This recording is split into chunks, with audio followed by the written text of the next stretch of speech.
É com grande satisfação que o Instituto Camões acolhe esta iniciativa de um seminário sobre a ação cultural externa portuguesa, que pretendemos que se torne uma iniciativa regular no âmbito das atividades desta casa. Queria começar naturalmente por sublinhar que ela também resulta de uma estreita parceria com o Ministério da Cultura e, em particular, com o GTAI, que nos tem sido da maior utilidade também para pensar e para promover, é esse o nosso objetivo, uma ação cultural externa mais articulada, mais rica e, se possível, mais de acordo com aquilo que são os objetivos das políticas públicas em Portugal. Não posso também deixar de agradecer à Fundação para a Computação Nacional, que neste caso nos está a apoiar com meios técnicos que permitem que esta sessão possa ser posteriormente difundida e, portanto, possa chegar a todos aqueles que não tiveram a possibilidade de aqui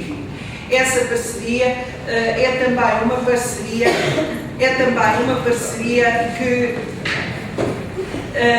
resulta dos entendimentos que temos com o Ministério para a Ciência e Tecnologia e Ensino Superior, que permitem que em conjunto possamos desenvolver estas ações. Eu queria dizer que, como podem ver do programa, o objetivo deste seminário pode-se dividir em duas grandes partes. Uma primeira em que eu e a doutora Joana Cardoso faremos intervenções e em que haverá um período relativamente largo para podermos ter um debate sobre aquilo que é a ação cultural externa, problemas, questões que nos queiram transmitir e que entendam que podem ser úteis para o desenvolvimento da vossa ação. A segunda parte haverá um pequeno, eu não chamaria almoço, chamo-lhe conforto, na hora do almoço. Depois dele nós teremos então uma segunda parte com intervenções que podemos considerar contributos importantes para aquilo que é a ação cultural externa de Portugal no mundo. O objetivo também deste encontro, para além do mais, é o de nos encontrarmos, precisamente, o de cara a cara podermos, de alguma forma, trabalhar em conjunto, visto que a escassez de meios que todos sabemos que existem, vai implicar da nossa parte muito mais criatividade, muito mais trabalho em rede, muito mais parcerias, e é também esse o sentido que gostaríamos de transmitir aqui. Os desafios que se nos colocam só vão ser possíveis de ultrapassar, de facto, com um sentido muito mais coletivo e de parceria. Eu queria também, antes de propriamente começar a minha intervenção, queria dar as boas-vindas a todos. Queria também, permitam-me uma palavra muito especial para o nosso convidado e uma palavra muito especial não só para os conselheiros, mas em particular para os senhores embaixadores que aqui estão e que revelam pela sua presença como a ação cultural externa também é um domínio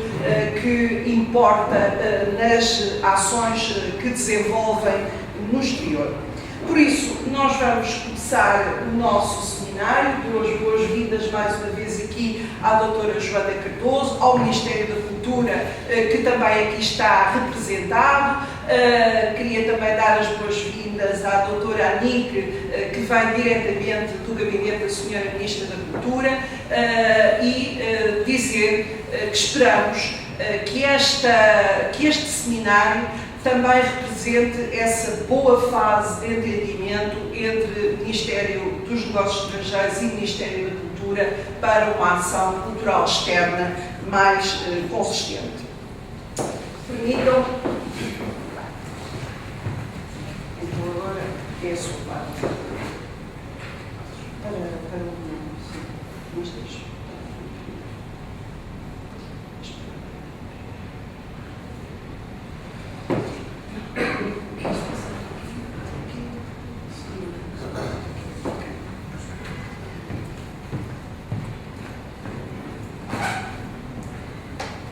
Bom, perante esta Assembleia, naturalmente que não vou estender sobre um conjunto de reflexões que todos nós partilhamos, mas que não queria deixar também aqui trazer de alguma forma como ponto de partida daquilo que é a nossa ação hoje em dia, e não digo apenas a ação de Portugal, mas no fundo as preocupações que existem e que são partilhadas por todos os países, ou por grande parte dos países, em particular também na Europa, um conjunto de reflexões que nos podem permitir pensar o que é a cultura no século XX. Temos naturalmente a ideia de que ela teve um papel relevante na reconstrução da Segunda Guerra Mundial, que houve a perspectiva, que não podemos nunca deixar de ter em consideração, de que a seguir à Segunda Guerra Mundial, a ideia de que a cultura nos salvava da barbárie, alguma coisa que pensávamos antes da guerra, tornou-se uma evidência de que temos que juntar à cultura um conjunto de preocupações, nomeadamente preocupações éticas, que moldam também a nossa configuração do que entendemos por cultura. E não, como todos sabem, de facto a cultura teve um papel relevante na reconstrução. De alguma forma, esse papel relevante abrandou nos anos 70, 80, com a recessão económica no mundo ocidental, mas tornou-se outra vez importante na sociedade do conhecimento nos anos 90, e podíamos dizer que ele é ainda mais relevante atualmente no mundo globalizado que vivemos. Esse papel da cultura, todos nós sabemos como é importante face aos desafios e também face às ameaças do mundo contemporâneo. É assim que muitos pensadores, e refiro muito sucintamente, por exemplo, o Omibaba, que nos fala da necessidade imperiosa de aliarmos estética e ética. Digamos que depois da barbárie a que assistimos na Segunda Guerra Mundial, não mais podemos acreditar que a cultura nos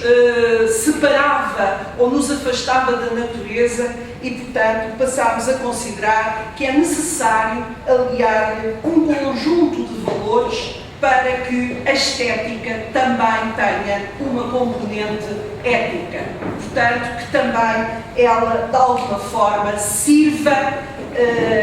para transmitir um conjunto de valores essenciais. E é assim que nas últimas décadas, eu podia quase referir a última década, cada vez mais as noções de cultura, e isto também é naturalmente válido para as programações culturais, como veremos, aliás, hoje de tarde, as noções de cultura têm vindo a cruzar-se com as questões dos direitos humanos, as questões do ambiente, as questões, afinal, do estado do mundo, e pensar através da cultura também esse estado do mundo. Este, podemos dizer que é uma das linhas de força mais evidentes dos últimos últimos anos, elas estão bem patentes na preocupação que a própria Europa passou a ter com as questões da cultura, como elas também passaram a fazer parte de uma reflexão das políticas públicas em termos de Europa. E daí que, em termos gerais, a cultura também se tenha aliado às questões do desenvolvimento. Sabemos hoje, em relação ao desenvolvimento, como a cultura tem tido um papel essencial, por exemplo, e relevante na reconstrução territorial. Aquilo que hoje chamamos cidades criativas tem essa dupla componente de cidades em que a cultura tem um papel essencial, em que se serviram, em que houve programas culturais, a par também de programas de reconstrução territorial. Hoje em dia a Unesco tem uma rede de cidades criativas e, através dessas cidades criativas, promove a cooperação entre as cidades, mas também promove, através do desenvolvimento cultural, a reestruturação territorial. Outro domínio recente das grandes tendências da cultura tem a ver com o seu papel relevante na economia. E sabemos que também não podemos enjeitar, antes pelo contrário, quanto mais fizermos valer a ideia desta relação entre cultura e economia, mais a cultura poderá sair de alguma forma do gueto em que se encontra enquanto domínio despesista e não enquanto entendimento, não só do seu valor em termos económicos, do seu valor, por exemplo, hoje em dia no produto interno bruto, mas também do seu valor como um setor de atividade que não só é relevante, como disse, em termos de produto interno bruto, como também é relevante no que se refere ao emprego qualificado que pode gerar. Por isso, de facto, estamos hoje em dia confrontados com novos entendimentos daquilo que é cultura, mas também novos entendimentos daquilo que é arte. Não vale a pena sequer aqui referir extensamente esse aspecto, mas quando nós designamos o cinema como a sétima arte, de alguma forma estamos a assinalar essa entrada de novos objetos artísticos naquilo que é o nosso entendimento de arte, que era relativamente restrito e que foi sempre evoluindo. O conceito de arte na antiguidade era naturalmente distinto daquele que nós temos no século XIX, mas cada vez mais há objetos artísticos a entrar nessa concepção do que entendemos por arte. O cinema para nós começa a ser, ou já é um adquirido, mas domínios como o design, domínios como a arquitetura também cada vez mais têm um papel relevante como objetos artísticos e não podemos ser insensíveis a esses domínios pelo cruzamento que eles naturalmente também têm com a economia. Permiti-me esta muito breve introdução, porque ela também nos pode levar a concebermos um programa de atividades e começarmos a pensar nesse programa de atividades estendendo para além daquilo que são os objetos artísticos mais evidentes, para além daquilo que é sempre o nosso entendimento da música, da literatura, da pintura, do cinema e à semelhança do que nós vemos em relação a outros países e ao modo como estão a projetar as suas programações culturais, e penso, de facto, na Europa, cada vez mais essas programações têm em consideração as indústrias culturais e criativas no seu todo, portanto, esse domínio mais vasto, é isso que é também apresentado no exterior, naturalmente, sendo relevante a sua componente económica. É evidente que temos aqui uma espécie de partilha de fronteiras assumida entre nós, mas muito cruzada no trabalho de campo, é evidente que nós temos aqui a consciência de que existem dois domínios distintos que informam a ação cultural externa. E as políticas públicas que desenvolvemos enquanto responsáveis por elas. De um lado, o Instituto Camões com o seu esforço de diplomacia cultural, do outro lado, também a preocupação da internacionalização da cultura portuguesa, que naturalmente é uma preocupação funda dos decisores políticos e, neste caso, também do Ministério da Cultura, a que o Instituto Camões não é alheio, antes pelo contrário. Portanto, sabemos que há dois domínios distintos. Há o domínio daquilo que entendemos por diplomacia, daquilo que são formas de aproximação com os outros, formas de soft power, através do qual desenvolvemos uma ação distinta de continente para continente, mas que, de facto, trata-se de um facilitador também da relação com os países com os quais pretendemos estabelecer entendimentos. Por outro lado,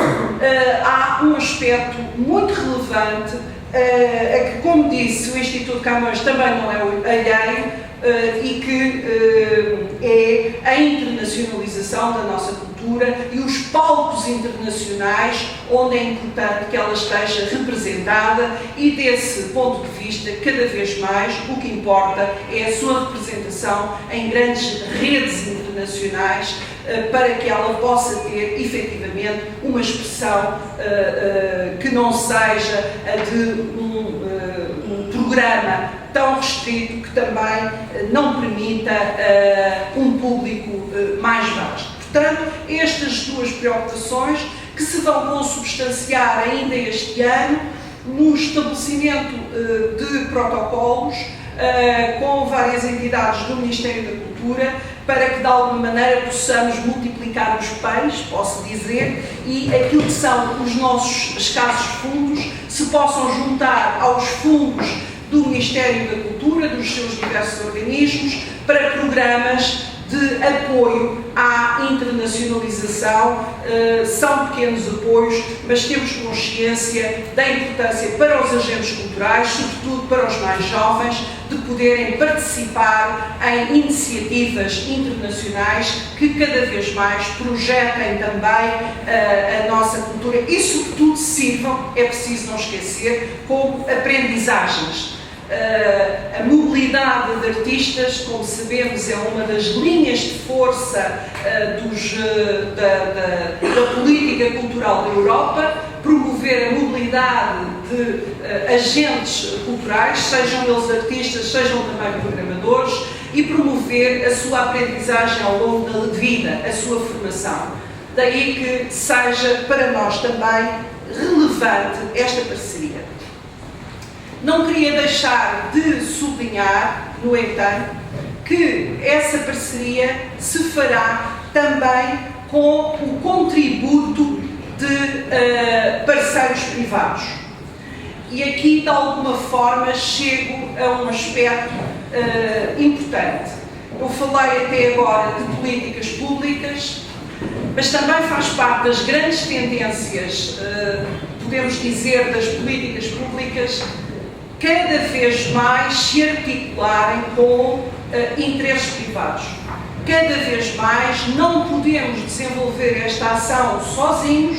temos que o fazer efetivamente em parcerias com privados, sejam eles parcerias de organizações de interesse até estritamente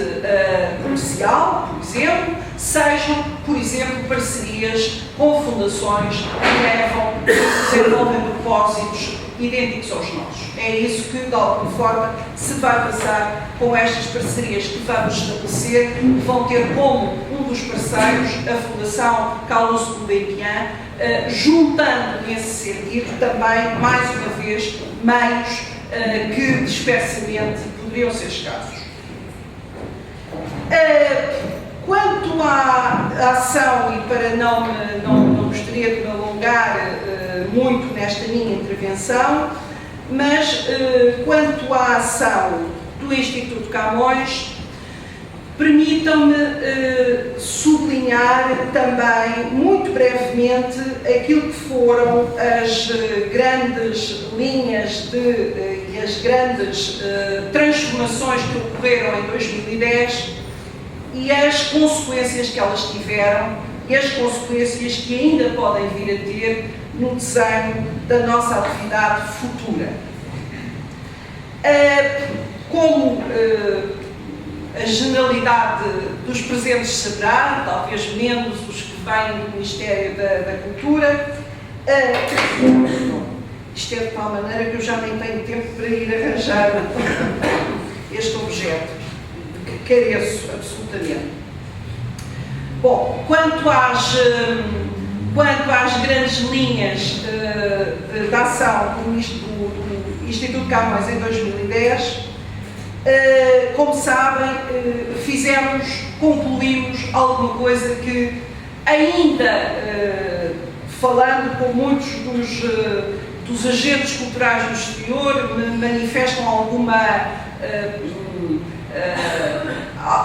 receio do que é que pode acontecer em termos das consequências para o Instituto, e refiro-me naturalmente à transferência do ensino básico e secundário, tendo em conta que essa transferência, em termos muito gerais, significou 5 vezes mais do que aquilo que era a dimensão até agora do Instituto Camões, para terem um pouco a noção do que foi absorver uma competência que de facto tinha uma dimensão bastante superior, 5 vezes mais do que aquela que o Instituto possuía até então. Não posso deixar de fazer aqui uma menção muito especial ao esforço extraordinário de todos os colaboradores desta Casa. Nós não tivemos reforço de meios, porque não foi possível, e, portanto, esta assunção de mais competências foram feitas com os mesmos recursos humanos, mas com muito mais, se é possível, ainda com muito mais empenho e com muito mais, posso dizer, com muito mais vontade de levar a cabo este objetivo e, sobretudo, tendo em conta que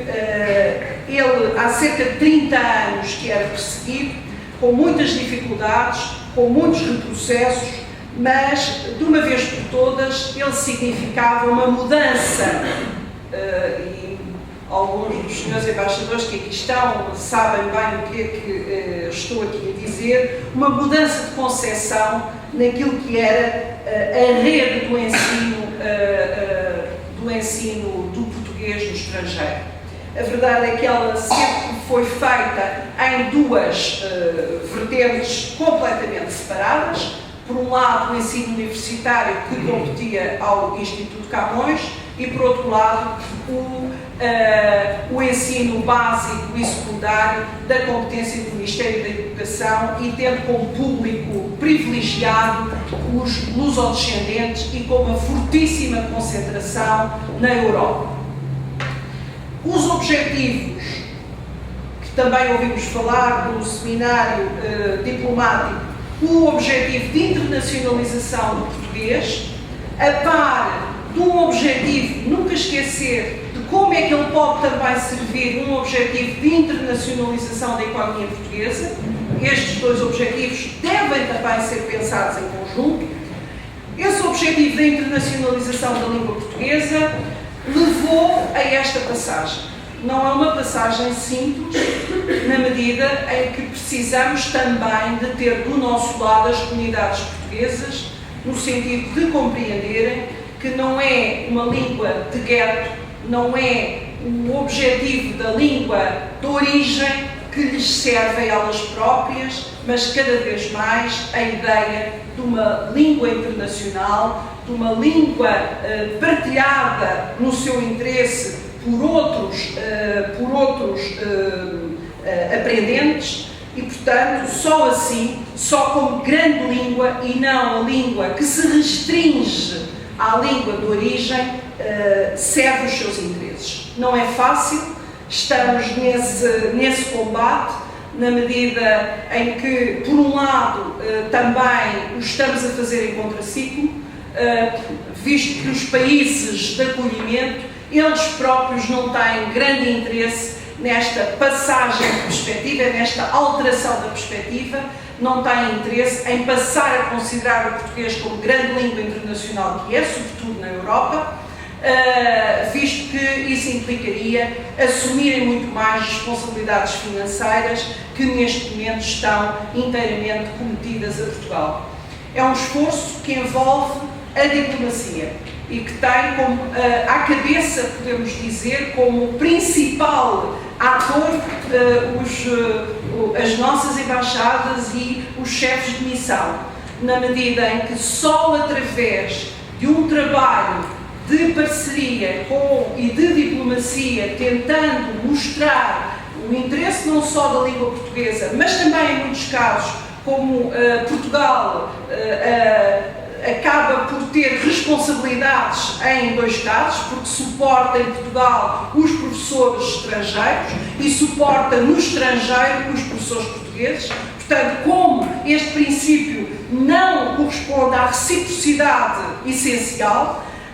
trata-se também de um trabalho muito aturado, um trabalho de grande persistência, e eu tenho que agradecer aos chefes de missão a compreensão do que significa este trabalho e da importância do seu direto envolvimento para que possamos efetivamente,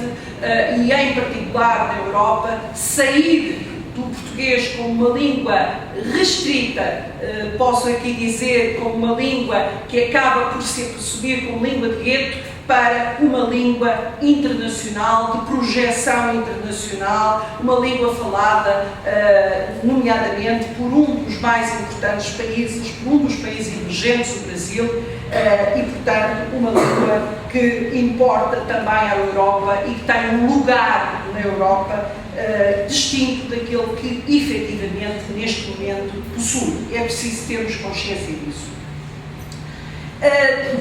Desse ponto de vista, não posso deixar de sublinhar a importância do Plano de Ação de Brasília. Ele tem sido amplamente divulgado, mas gostaria que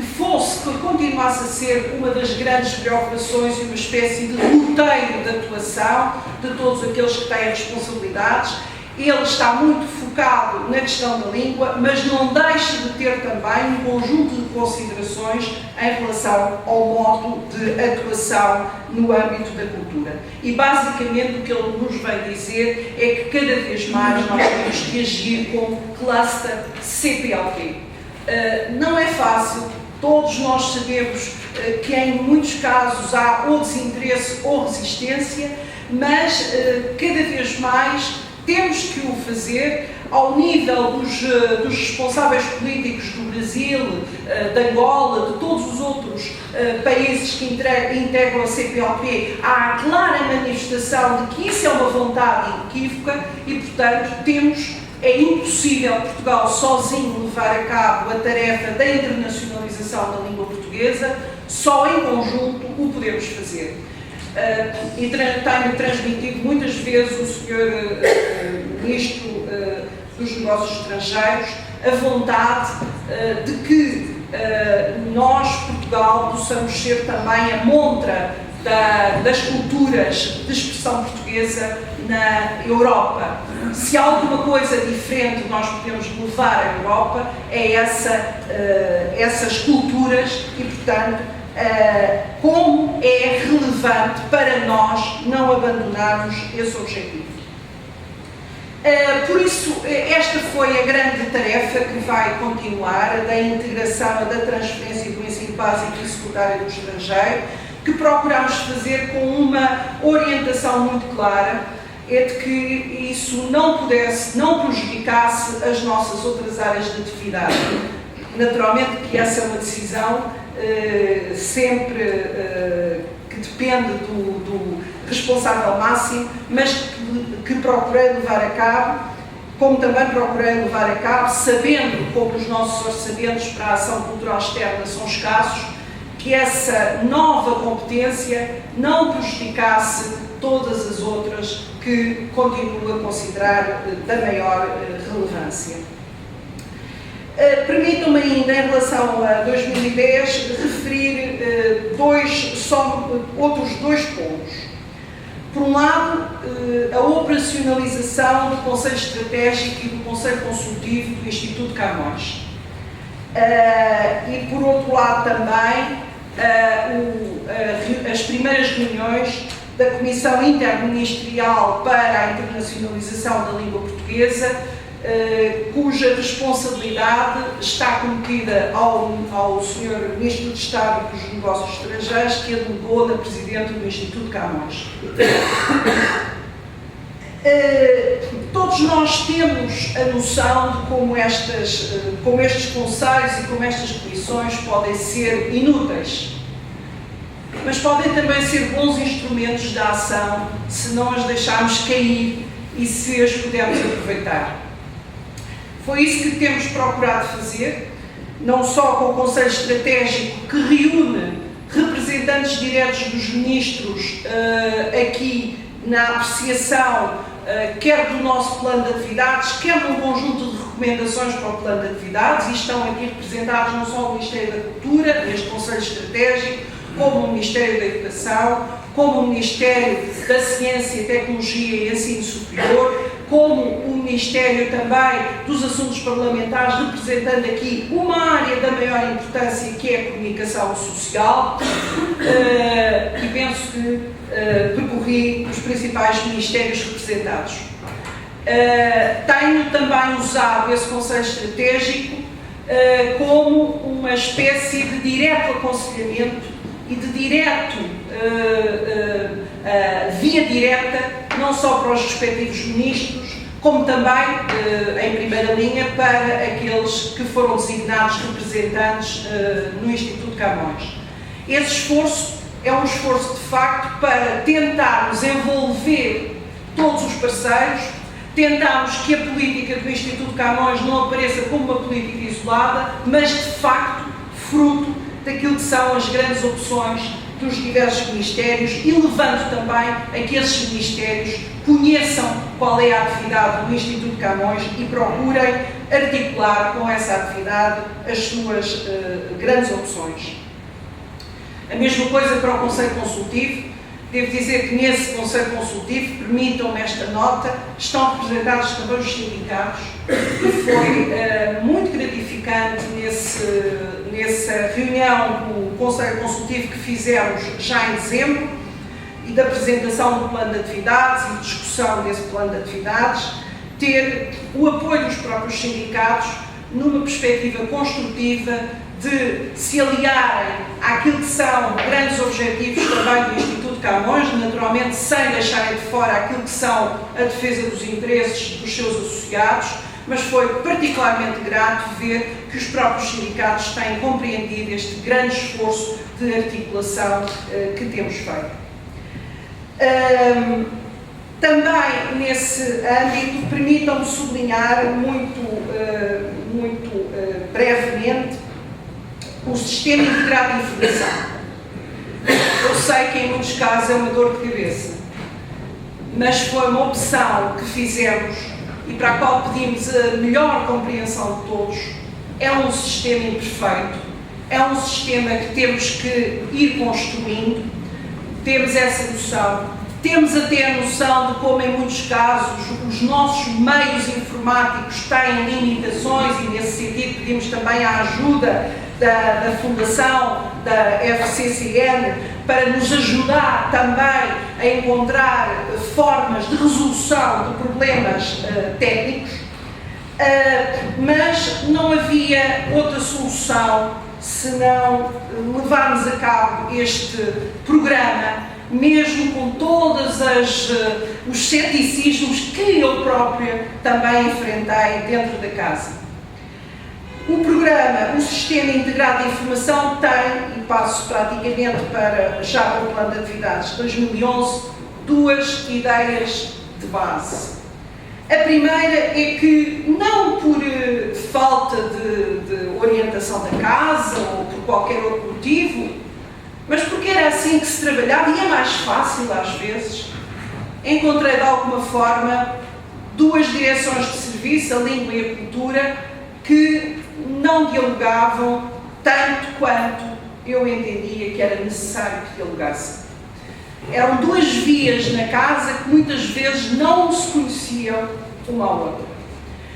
Este foi, o meu primeiro objetivo foi acabar com esse estado de coisas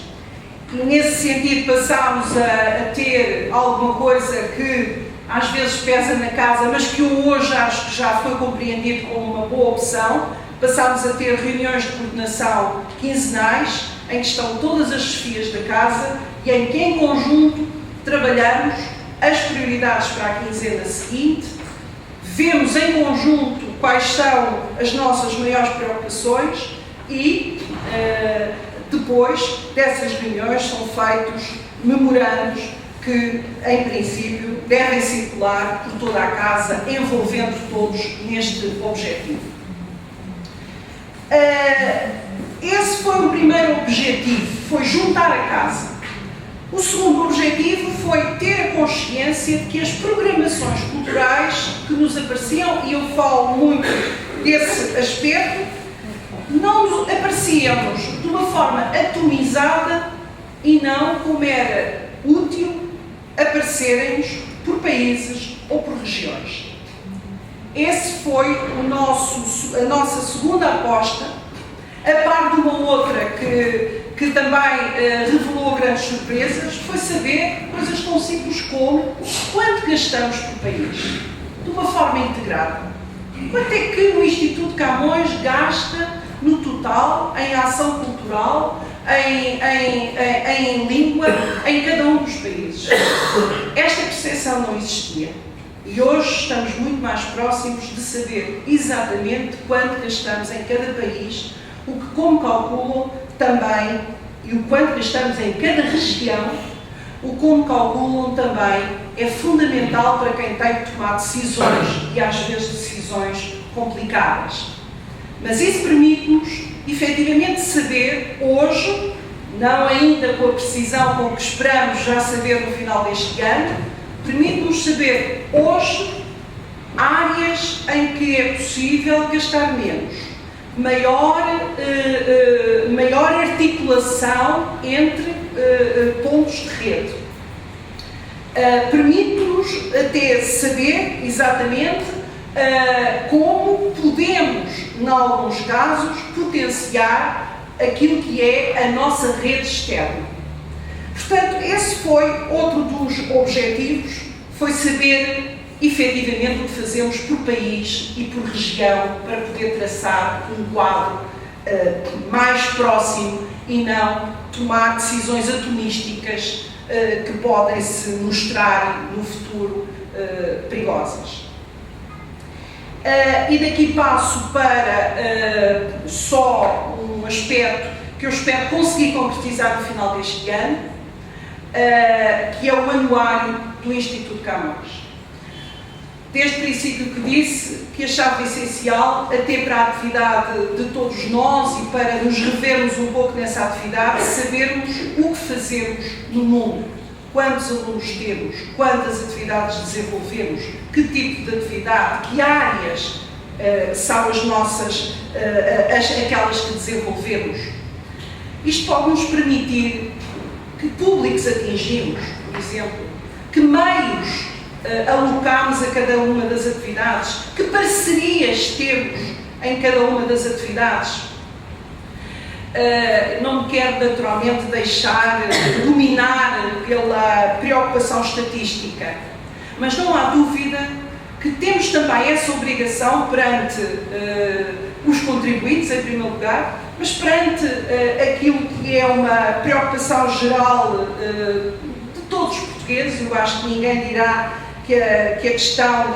da língua e da cultura portuguesa no mundo não é uma questão prioritária ou não é uma questão da maior importância, e temos a obrigação de dizer o que é que fazemos. Até porque isso nos traz muitas surpresas.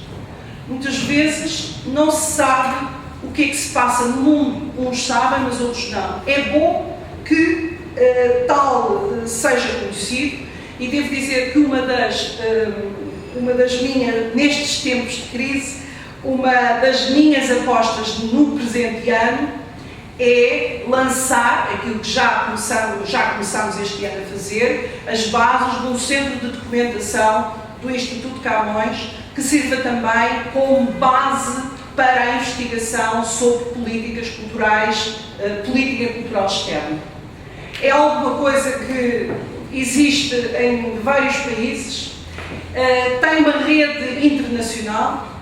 a que Portugal nunca aderiu, ou adere apenas na sua vertente interna, não adere na sua vertente externa, e a verdade é que cada vez mais esta área é também uma área de investigação, e é importante que em Portugal se dinamize a investigação sobre a ação cultural externa, e para isso, naturalmente, permitam-me esta nota porque é um dos meus objetos de estudo,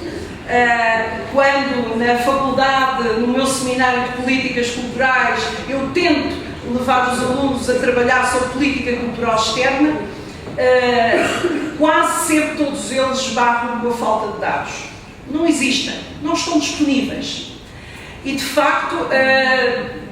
tendo eu assumido estas responsabilidades, também entendi que era minha responsabilidade passar a disponibilizar todos os dados do Instituto Camões, não serão trabalhados por nós, mas disponibilizar esses dados, seja sob a forma dos planos de atividades, seja sob a forma dos relatórios, seja os próprios relatórios que nos chegam, todo o material que nos chega, os relatórios das atividades, enfim, toda até, podemos dizer, o material de divulgação das várias atividades, tudo isso deve passar a estar inventariado, ou pelo menos coligido. Já não digo inventariado, não teremos capacidade para isso, mas pelo menos coligido, de maneira a que a ação cultural externa possa também ser uma área de investigação e para que possamos cada vez mais trabalhar nela de um ponto de vista partilhado também com outros parceiros. Estou a lembrar-me do ERICART, que tem essa competência e em que Portugal só tem uma forte competência, como disse, em política cultural interna. E não me irei alongar muito mais, mas permitam-me passar muito rapidamente, aquilo que são as nossas linhas de atuação para 2011. Muito rapidamente. Os nossos objetivos estão aqui, e são 5 neste momento e dadas as circunstâncias. Mas não posso só dizer que é dadas as circunstâncias. Diria que em quaisquer circunstâncias estes seriam os nossos objetivos. Naturalmente, começamos pela rede de ensino português no estrangeiro, e gostaria de dizer que mesmo para aqueles que têm responsabilidades nas áreas culturais, nós gostaríamos, Instituto Camões, de ver cada vez uma maior articulação entre as áreas da língua e as áreas da cultura. A qualificação dos centros culturais vai ser, depois do ano 2010, muito dedicada à rede do ensino português no estrangeiro. Posso dizer que a minha grande aposta para o próximo ano vão ser os centros culturais, a sua qualificação, e a sua qualificação naturalmente também passa pela sua avaliação e por um trabalho mais concertado, quer no que se refere àquilo que são os recursos humanos, quer no que se refere àquilo que são os relatórios de atividades, enfim, vamos dar uma especial atenção este ano aos centros culturais. A aposta nas tecnologias de informação em todos os níveis. Nós temos um centro virtual, esse centro virtual disponibiliza, eu própria fiquei muito admirada quando o Dr. Rui Vaz, que é o responsável por esse centro, me disse que ele tem mais consultas que o SAP. Então, tem um PageRank superior ao céu. De qualquer maneira, esse centro virtual é uma base importante para nós de formação à distância que nós vamos desenvolver, e é preciso dizer que o fazemos com as universidades portuguesas e também com universidades estrangeiras com as quais temos protocolos. Trata-se também, através desse centro, de conseguir potenciar aquilo que é a internacionalização e o objetivo de internacionalização das universidades portuguesas, e posso só referir que, por exemplo, em todos os protocolos que eu procuro ou que se estabelecem com universidades estrangeiras, a minha pergunta sempre que estou perante um responsável é: que protocolos é que mantém com universidades portuguesas? É fundamental que também o nosso apoio sirva para estabelecer relações mais estreitas com universidades portuguesas. Esse também, podemos dizer que deve ser uma nossa preocupação, a colaboração entre centros de investigação, o mais possível esses centros de investigação trabalharem em conjunto, de maneira a que também o Instituto Camões possa ser um facilitador das relações com as universidades, entre universidades e, portanto, a internacionalização das nossas universidades. Portanto, a aposta nas tecnologias de informação, como é o caso do Sistema Integrado de Informação, como é outros casos, nós estamos neste momento no Instituto a implementar um sistema, o Smart Docs, estamos atrasados, mas que nos permitirá, por exemplo, seguir de uma forma muito mais fácil o trajeto dos documentos. Estamos de facto a apostar nas tecnologias como forma também de resolver muitas das nossas dificuldades. O reforço da articulação com os parceiros estratégicos, como é o caso daquilo que aqui temos, com todos os parceiros estratégicos, sejam eles públicos, sejam privados, e é preciso também sublinhar este ponto. E depois, intensificar a formação e promover a certificação. E a formação não é só a formação dos professores da nossa rede, nós gostaríamos também muito, por exemplo, ao nível do centro virtual, e a própria oferta dos centros culturais, pudesse também passar por ações de formação no domínio artístico. Também aí temos muito que fazer, e é importante que os centros possam ser, sobretudo aqueles que estão, por exemplo, em regiões como a África, possam servir como centros de formação nesses domínios. Só muito rapidamente também. Uma atuação que se vai pautar por blocos geopolíticos. Em linha, o mais possível em linha com aquilo que são as grandes orientações do Ministério dos Negócios Estrangeiros. Procuramos que, obviamente, esta articulação também seja uma articulação cada vez mais próxima, e nesse sentido eu queria dizer que, claro, a nossa primeira opção vai para a CPLP, para os países da CPLP, com expressão muito relevante nesse aspecto nos centros culturais da CPLP. Queria dizer que é importante cada vez mais neste esforço de articulação com a língua que os centros culturais também comecem a fazer oferta de cursos de língua para públicos gerais. Esse é outro dos domínios em que nos queremos lançar, é cada vez mais sair da oferta estrita aos públicos escolarizados e passar para a oferta a públicos gerais, o que implicará também receitas. Eu queria dar um exemplo de Paris, em que muitas das atividades são suportadas através dos cursos de português oferecidos pelo Centro Cultural de Paris. Portanto, temos também que gerar receitas, e eu não me esqueço que, como Instituto Público, tenho a obrigação de gerar 1/3 das receitas, coisa que, enfim, sei que é difícil, mas não será impossível caminharmos cada vez mais para, através destes meios, gerar receitas. Não me aproximarei, ou o Instituto Camões não se aproximará tão cedo daquilo que se passa com o Cervantes e com o British Council, mas temos que ter a meta. O Cervantes gera 30% das suas receitas através dos cursos e o British Council gera 70% das suas receitas através de mecanismos vários de parcerias e os seus cursos e atividades várias. Portanto, este é um caminho que vamos ter também que ter em linha de conta e estamos também a criar mecanismos para que essas receitas possam ser incorporadas como receitas do Instituto Camões. Depois os outros espaços. O espaço ibero-americano é um espaço partilhado por Portugal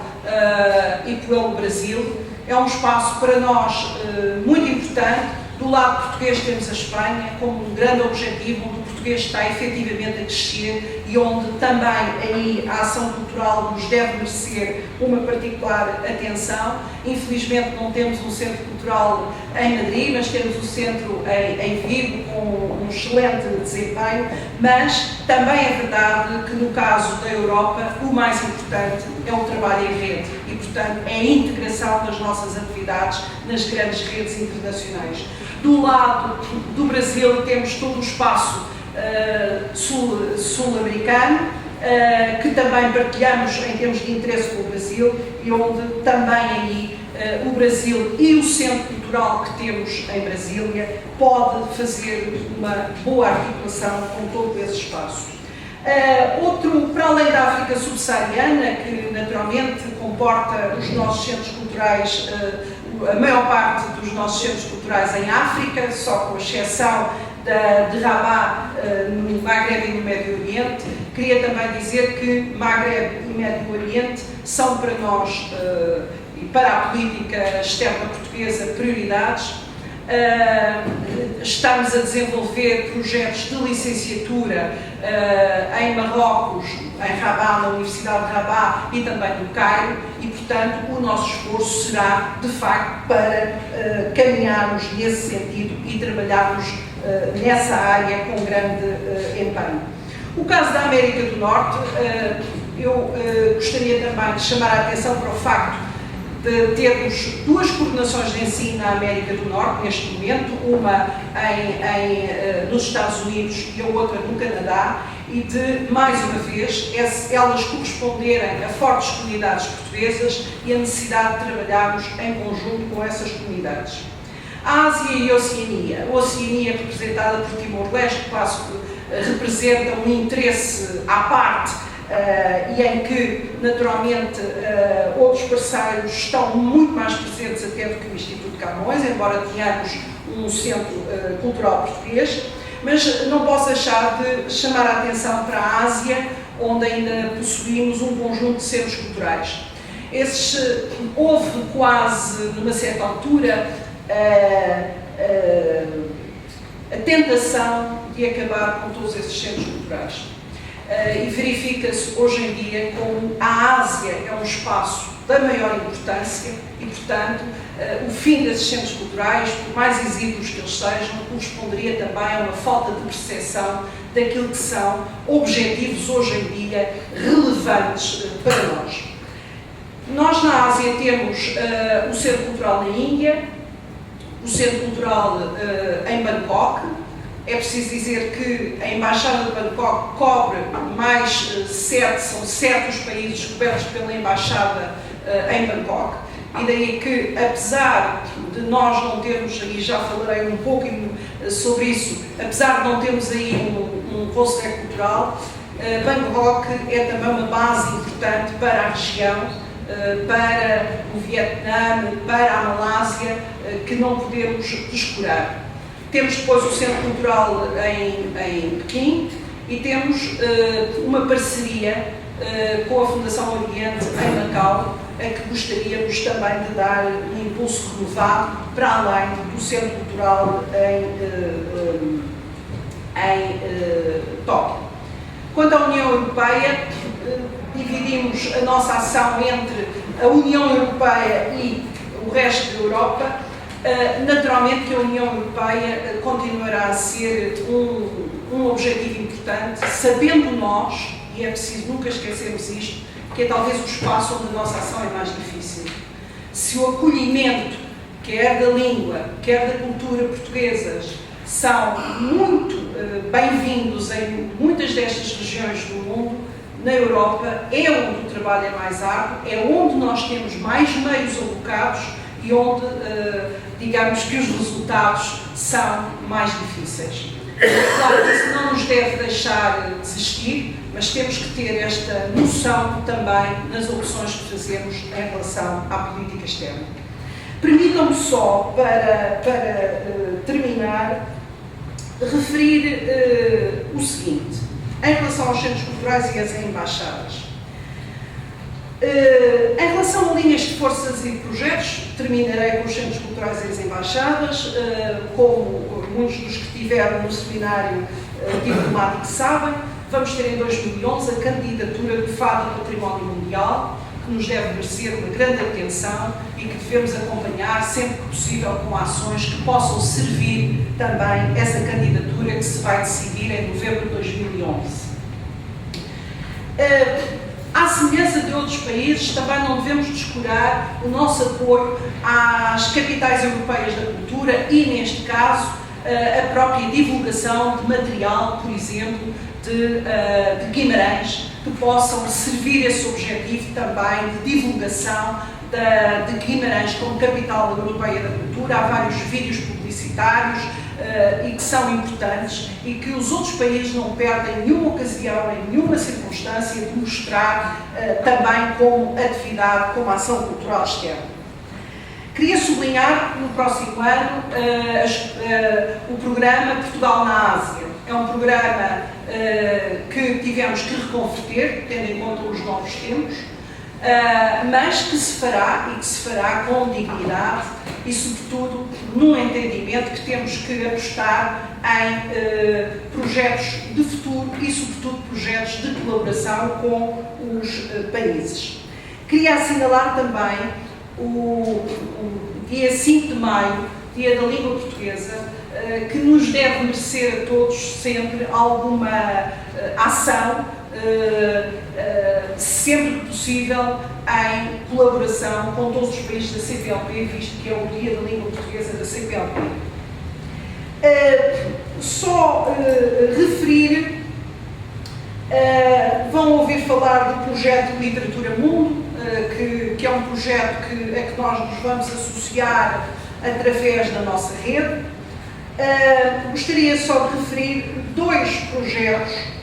não porque eles signifiquem mais do que qualquer um dos outros, mas pelo que eles têm de modo de funcionamento. Um é a exposição das tapeçarias de Pastrana, que será levada aos Estados Unidos, a Washington, e que estamos a trabalhar no sentido de poderem também correr outras cidades. Eu queria dizer como é que isto foi feito, porque é também um bom exemplo de algumas coisas que nós temos que promover. É claro que Portugal, mesmo em parceria com os outros países, não teria capacidade para se aventurar a levar esta exposição. O que fizemos foi convidar os conservadores de museus, do Museu de Washington, da National Gallery, a virem a Portugal. E este também pode ser um modo que tenhamos de desenvolver alguma ação. É promover, conseguir no nosso plano de atividades incluir a vinda de programadores culturais que possam ver alguma coisa muito particular e que possam incentivar a colaboração com entidades locais. Queria também sublinhar a homenagem que vai ser feita pelo Teatro de Bobigny em Paris ao Lobo Antunes. É também a mesma coisa. O nosso trabalho praticamente foi apenas o de conseguir, à semelhança daquilo que fazem em muitos outros lugares, conseguir incluir uma atividade ou conseguir que o Teatro Bobigny elegesse uma atividade que é relevante para Portugal no seu plano de atividades. O que nós complementarmente vamos fazer, eu chamava a atenção para a questão do teatro nos leitorados, que infelizmente no ano passado não pudemos desenvolver, mas que é fundamental que possamos acolher e possamos dar um particular apoio ao teatro nos leitorados. Vamos fazer com que os leitorados também beneficiem beneficiem desta temporada de teatro e se associem a essa temporada de teatro em Paris. Finalmente, permitam, porque vai ser muito relevante para o Instituto Camões, sublinhar o facto de passarmos a presidir à EUNIC, à rede EUNIC, a partir de junho do próximo ano. Eu não vou aqui expor longamente o que é a EUNIC. O último cluster formado foi em Moçambique, mas não posso deixar só de sublinhar que na última reunião da EUNIC, portanto o European National Institutes for Culture, ter estado o Diretor-Geral da Cultura da Comissão Europeia e ter-se referido, aliás, no próprio relatório do Parlamento Europeu já se refere à EUNIC, e ter-se referido a necessidade de começar a articular a EUNIC com os propósitos da ação cultural externa da Europa. Portanto, a EUNIC coloca-se numa posição de grande responsabilidade face à necessidade também de uma política cultural externa da Europa. É alguma coisa que começa a ser discutida, mas é alguma coisa que também vai passar pela EUNIC, e daí que esta assunção da presidência da EUNIC por um ano, a partir de junho do próximo ano, neste momento somos a vice-presidência, é um trabalho acrescido, em que são colocadas muitas expectativas, devo dizer, porque vai corresponder ao momento da autonomização da EUNIC.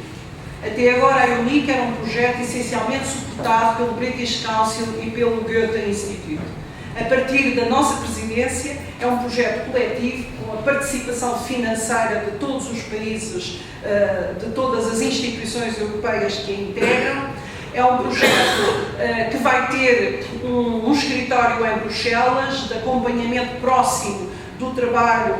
da Comissão Europeia e também de lobbying em relação à Comissão Europeia. E as expectativas que existem em relação a Portugal é de que possamos, com a nossa proximidade com alguns das grandes áreas regionais emergentes, possamos reforçar e até lançar clusters EUNIC nesses países. Estou-me a referir naturalmente aos BRIC, com especial relevo para a Índia, para a China, para o Brasil, mas também o mesmo objetivo existe em relação aos países africanos. Por isso eu pedia o vosso máximo empenho nas estruturas EUNIC, se possível até a presidência dessas estruturas durante o ano da presidência portuguesa, o desenvolvimento de projetos conjuntos e que nos façam chegar esses projetos e que haja uma grande atenção a todos esses projetos. Só uma linha quase final. Queria dizer que, ao nível da reestruturação dos centros culturais, está em curso uma proposta que vamos apresentar ao Sr. Ministro de grandes plataformas regionais. Entendemos que, à semelhança daquilo que é feito pelos outros países, não estamos a aprender nada do que faz o British Council, que tem a sua plataforma de coordenação regional da Europa em Bruxelas. Nós também temos que fazer com que cada um dos agentes culturais ou cada uma das grandes áreas possa funcionar como plataforma regional, possa ter um ponto de coordenação, não é um ponto de decisão, mas é um ponto de coordenação, e que aproveitemos todos os pontos de rede do Instituto Camões. Gostaríamos também muito, e isto sem imposição, que em particular os senhores conselhos culturais pudessem também olhar um pouco para os países limítrofes e pensar na possibilidade de articulação, de trabalho em rede com leitores, no sentido de ver a possibilidade. Eu sei que Espanha são quase vários países dentro do país, portanto tem que olhar para as várias regiões, mas que se pudesse fazer essa articulação. Estou a pensar, por exemplo, no caso de Berlim, como seria importante uma articulação mais vasta, por exemplo, com a Áustria, com a República Checa, com a Eslováquia, onde temos leitores e onde há pontos já de rede que convinha articular. A mesma coisa em relação à África, onde, por exemplo, o caso de Cabo Verde era muito importante uma articulação com o Senegal. Ou o caso de Luanda, onde muito provavelmente nós vamos ter que promover uma articulação com o Centro Cultural Português em São Tomé. Ou o caso de Moçambique, onde nós vamos ter que promover uma articulação com a África do Sul, onde existe uma coordenação de ensino. São propostas que estamos ainda a trabalhar, que não estão fechadas, que são para trabalharmos também em conjunto, cientes apenas do seguinte: os nossos meios são escassos, mas temos a forte convicção de que vai ser possível, trabalhando em conjunto e em parceria, fazer mais com esses meios. Muito obrigada.